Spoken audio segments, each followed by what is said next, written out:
I rented the cabin, and on Friday, I took the day off without telling my girlfriend and met up with Leah, David and one of my friends to set up everything. I instructed my friend about how I wanted everything to be set up as he was supposed to go there the next day before us and set up everything. I went back home after that and ordered Elise's favorite takeout. We talked about her day and then went to bed.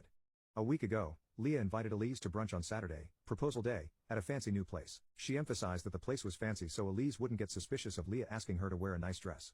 Leah and David came to our apartment on Saturday morning to pick up Elise.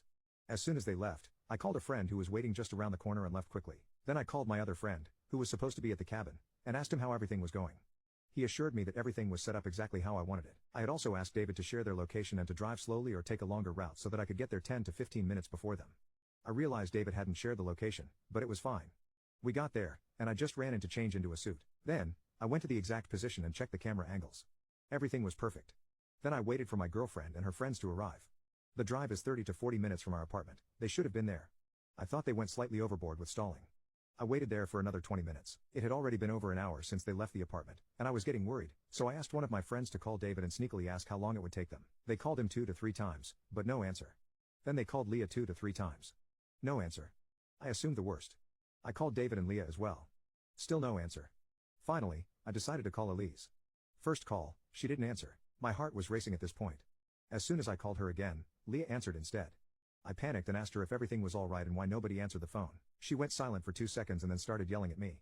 She told me never to call Elise ever again and that I was dead to her. That I was a horrible human being for doing that to her. She doesn't want to see my face or talk to me again. I was confused, but she hung up before I could say anything. I was so confused and started crying, and my friends had to console me. Soon after that, I got a text from Leah that she'll be coming over later with David to get Elise's stuff and that Elise doesn't even want to step into the apartment, even if I'm not there. I immediately called her parents to ask what was going on. They knew about the proposal, and we were supposed to go to their home for lunch after the proposal. They had no clue what was happening and told me they'd call her and ask. I got a call from them 10 minutes later saying that they called Elise, and she told them that she couldn't talk right now and would call them later. They were also confused about all this. I was devastated, and I didn't know what to do. My friends took me back to my apartment, and we hung out. David and Leah came over in the evening to take Elise's stuff. My friends and I tried to talk to them, but they said nothing. They just asked me where Elise's stuff was, took some of it, and said they'd be back for the rest.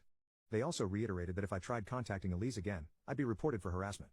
At that moment, I just wanted to cry because just the thought of me harassing my girlfriend was overwhelming. After they left, my friends told me that they thought I shouldn't be alone right now, and they were staying the night and wouldn't take no for an answer.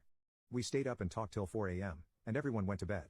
I couldn't sleep, and I'd just been thinking about every potential reason for Elise's behavior, but I had no answers. The only scenario I can think of is that Elise was cheating on me, and somehow, she realized I was going to propose, and she freaked out and told her friends that she couldn't do this because I cheated on her. This still doesn't make sense, but it's the closest thing to an explanation I have right now.